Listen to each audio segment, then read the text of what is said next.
Welcome back to our channel. Today we are here with a new experiment with salt and Fevicol to the video.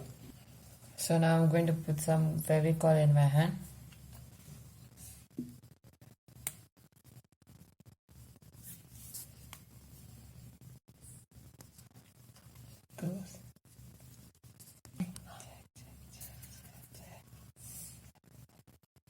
I'm rubbing it in my hand.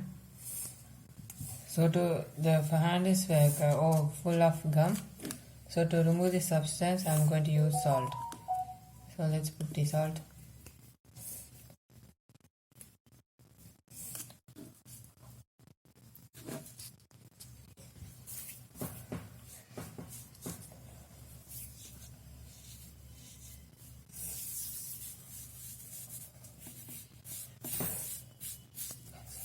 You can see it's coming out.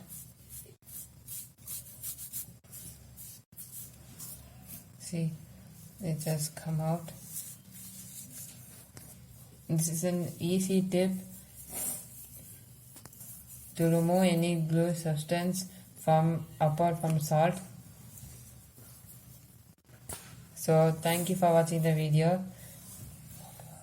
Hope you all like the video. Please do this and comment whether it works. And so thank you for watching the video and bye.